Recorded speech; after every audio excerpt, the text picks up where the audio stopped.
This is a really random video, but I recently got into watching Rick and Morty after I've been told many, many times by many people that I should.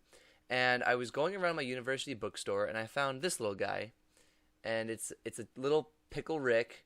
It says Rick and Morty in the bottom of the base, and it talks.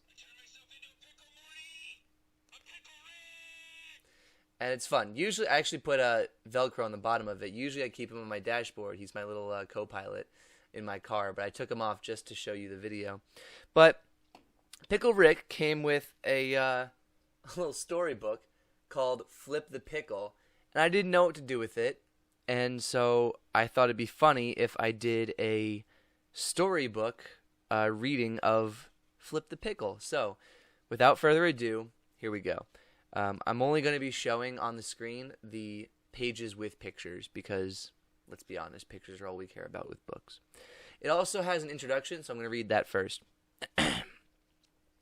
Premiering in 2013, Dan Harmon and Justin Roiland's Rick and Morty became one of the most talked about new series on television, chronicling the cross-dimensional adventures and dysfunctional relationship of scientist genius Rick Sanchez and his grandson Morty Smith. The series also featured Rick's daughter Beth, Morty's sister Summer, Beth's husband Jerry, and a menagerie of aliens including King Jellybean, Fart, Mr. Poopy Butthole, Mr. Meeseeks, and countless alternate universe versions of Ricks and Mortys. But it wasn't until Pickle Rick, the third episode of Season 3 in 2017, when Rick and Morty's popularity transcended cult status to become a true pop culture phenomenon. Teased to a crowd of thousands nearly a year before at Comic-Con International San Diego, Pickle Rick not only challenged the creators and writers to come up with a story explaining why Rick would turn himself into a pickle, but also write themselves out of the pickle they'd put themselves in. What happens next? Pickle Rick afforded loyal fans a loyal and deeper understanding of the characters, while giving new fans a hilarious and emotionally satisfying introduction to Rick and Morty's universe. Well, one of them at least. And then we have the story of Pickle Rick. Here we go. Morty! Even from the bathroom where he was getting ready, Morty could hear his grandpa Rick call out for him. Following the voice through the garage to the workbench, Morty came upon a lone pickle. Come on, flip the pickle, Morty! You're not going to regret it! The payoff is huge! I turned myself into a pickle, Morty! Boom! Big reveal! I'm a pickle! What do you think about that? I turned myself into a pickle! What are you just staring at me, bro? I turned myself into a pickle, Morty. I'm Pickle Rick! Morty stared down, wondering why Rick would turn himself into a pickle. Affronted by this question, Rick informs Morty that the reason anyone would do this, if they could, which they can't, would be because they could, which they can't. Beth and Summer join the conversation to remind both Rick and Morty of their family therapy appointment. Exasperated that he does not recall this comment, Beth reminds Rick of the weeks-old arrangement. Still feigning memory, Rick explains that he is in no condition to attend a therapy session on account of him being a pickle. Seeing through this ruse, Morty accuses Rick of deliberately turning himself into a pickle to get out of their school-ordered family therapy session. Understanding of Morty's suspicions, Rick assured the family that if Beth needed him to, he would attend. Nobody needs anything, Beth replies as Morty notices the strange concoction above them. Hey, Rick, he said, why is there a strange syringe of mysterious fluid hanging directly over you? Also, why is the string attached to it running through a pair of scissors attached to a timer? And why is the time set to 10 minutes from now? Exactly when we would have left for therapy. Caught, Rick explains that the syringe is completely unrelated to their discussion and warranted no further explanation. Irritated but satisfied, Beth snips the syringe off the string and places it into her purse. Content on leaving, Beth, Summer, and Morty drove away, leaving Rick to his pickled devices.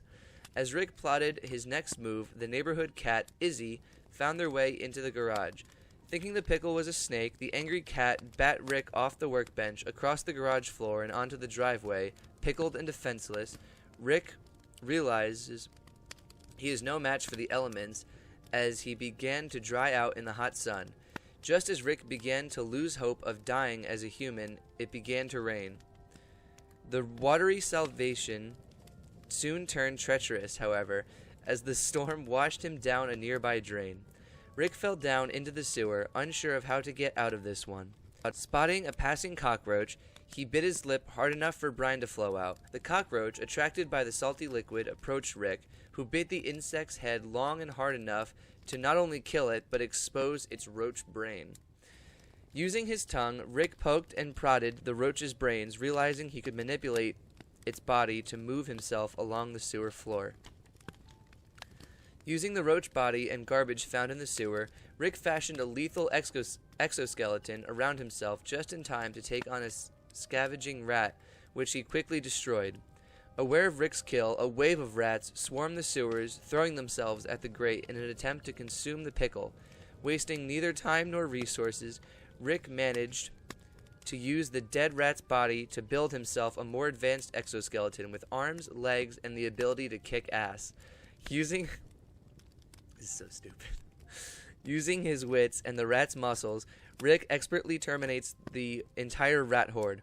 "I love myself!" Rick exclaimed to himself, surrounded by the bloody remains of his rodent opponents. Strapped into a rat-craft jetpack, Rick launched himself up into the pipes and out of an office toilet. Unfamiliar with his whereabouts, Rick roamed through the halls, soon finding himself before a set of elevator doors. After parkouring up to the buttons, Rick is surprised when the door opened and he was faced with 3 men in dark suits. "Hey, it's cool. Just need to find the nearest exit." The men, startled by Rick's pickle form, drew their weapons and shot at the unfamiliar foe. Escaping through the air ducts and mail tubes, Rick made his way throughout the building. Rick used air ducts and mail tubes to get around the building, collecting a lethal cache of office supplies along the way, stopping only once to shame the building's occupants by transferring a bottle from the trash to the recycling bin. Rick, annoyed at the nuisance, called the director demanding to be let out, only to be informed that his mere presence in the building violated international law. Fearful of the power of the fighting pickle displayed, the men dubbed him Solinya, or the Pickle Man, the villain of an old wives' tale in which a sentient pickle crawls from bowls of cold soup to steal the dreams of wasteful children. But this pickle, Rick explained, doesn't care about their children. He wasn't going to take their dreams, and he was going to take their parents. Using his pickle strength and battery-powered lasers, Rick charged through minion after minion. Having no choice, the director released his captive, Jaguar, to find and kill the Pickle Man. In an epic office-based battle, both Jaguar and Rick fought for their escape, injuring one another in the process. Stopping only to cauterize their own wounds, their fight continued until the surveillance cameras were destroyed, leaving the director without an eye on the combat. Thinking Rick had killed Jaguar, the director offered to unseal the building and let the Pickle Man go, but Rick wanted more. He was coming for the director. Offering Rick $100 million in bonds in exchange for his life, Rick refused, telling him to give it to Jaguar's daughter. To Jaguar's shock and disappointment, the director admitted that passing the bonds to his daughter wouldn't be possible as she was dead. Running to the roof to escape by helicopter, the director was shocked when it started to take off without him, feeling the impending doom upon seeing Jaguar in the pilot's seat. Rick took a drag from his cigarette, igniting an explosion below, destroying the building and killing the director. As Jaguar readied himself to jump out of the helicopter, he suggested that though it was too late for him to tell his daughter he loved her, it was not too late for Rick. "She knows," Pickle Rick said. "We don't really buy into that kind of crap. To the extent that love is an expression of familiarity over time, my access to infinite timelines precludes the necessity of attachment. In fact, I even abandoned one of my infinite daughters in an alternate version of Earth that was taken over by mutants." "Okay, good luck with that," said Jaguar as he jumped. Rick walked into Dr. Wong's office, finally ready to participate in the family therapy.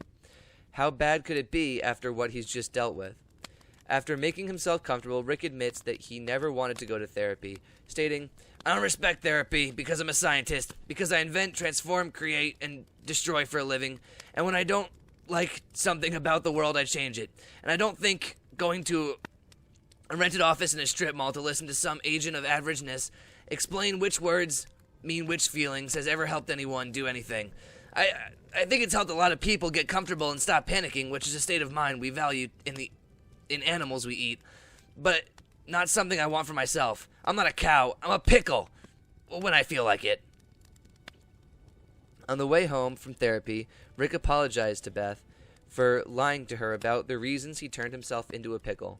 She gave Rick the syringe and he turned back into a human, just a little worse for wear. They agreed that they should drop the kids off and go tie one on at Smokey's Tavern or Shoney's. Morty and Summer listened in the back, wondering if they were ever going back to therapy. Some time and place later, Rick and Morty have fallen victim to the evil Concerto's plot. Tied to the inside of a giant piano, Rick and Morty panic as they watch the nearby hammers that eventually aim to crush them. Rick attempts to comfort his grandson when suddenly Jaguar, evening his score with Rick, swoops in, killing Concerto and saving Rick and Morty from certain death. Who is that, Rick? That, Morty, is why you don't go to therapy. There's the back of the book. And that was Flip the Pickle. I didn't get to do as many voices as I thought I would, but that was still fun. I hope you enjoyed it. This was a very silly, very, very random video. But yeah. I don't know why I'm doing this.